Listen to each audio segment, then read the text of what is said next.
गोवर्धन भाई जाड़पिया साहब, professor are के गुजर जी, श्री ए के पवार जी, श्री हातम सिंह जी, श्री अशोक नागर जी, मंच पर उपस्थित सभी सम्मानित जन, आदरणीय गुरु जी, और जिनका नाम भी मुझसे छूट भी रहा हो, मैं उन सबसे क्षमा चाहते हुए मेरे सामने बैठे हुए सभी बड़े बुजुर्गों, मेरे भाइयों और बहनों, सबसे पहले तो मैं यहाँ उपस्थित अपने सभी बड़ों के चरणों में मैं सिर झुका के मैं प्रणाम करता हूँ। आप सब लोगों का अभिनंदन करता हूँ।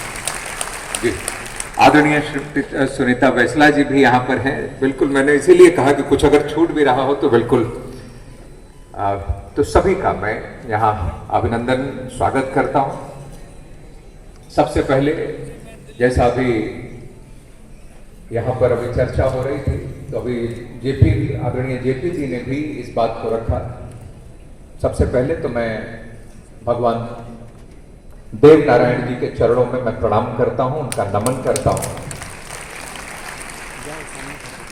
और सही मायने में उन्होंने ही उस समय समाज की रक्षा, अत्याचारियों से रक्षा, आक्रमणकारियों से रक्षा किया, अपनी संस्कृति की, अपने समाज की उन्होंने रक्षा की थी।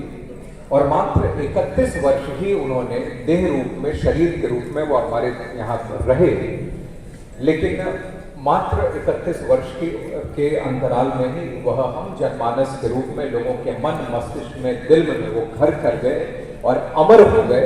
ऐसे परम श्रद्धेय भगवान देव नारायण जी को मैं नमन करता हूँ, उनका यहाँ पर मैं उनको याद करता हूँ। और समाज में व्याप्त बुराइयों को दूर करना, सभी समाज को मिलाकर किसी भी संघर्ष के लिए तैयार करना, एकजुट करना, समरसता का भाव लोगों के अंदर पैदा करना, ये कोई साधारण पुरुष ये नहीं कर सकता है। यह सही बात यह है, तो ये सर्वसिद्ध कोई अवतार, ऊर्जा का पुंज अवतार ही यह काम कर सकता है। और यह काम भगवान देव नारायण जी ने किया था। और इसी के कारण बहुत सारे लोग बहुत प्रकार की बातें कर सकते हैं, लेकिन ऐसे ही महापुरुषों की वजह से, ऐसे ही सर्वसिद्ध ऊर्जा के पुंज अवतार, ऐसे ही लोगों की वजह से आज हम लोग यह स्वरूप अपने देश का देख पा रहे हैं, समाज संस्कृति का देख पा रहे हैं। हम लोग जब चर्चा करते हैं तो बहुत सारे अपने देश की भी जब चर्चा हम लोग करते हैं, तो एक बात हम लोगों को बिल्कुल यह ध्यान रखना चाहिए कि हमारा देश जो आज है, इतनी विविधताओं के बाद भी बिल्कुल एक बना हुआ है। तो इसमें ऐसे सब लोगों का बहुत बड़ा योगदान है जिन्होंने कि अपने समाज की रक्षा करने के लिए, संस्कृति की रक्षा करने के लिए, और ऐसे वो सभी लोग जो अपने देश की सांस्कृतिक, आध्यात्मिक प्रतीक चिन्हों की रक्षा करने के लिए अपना जीवन, अपने आप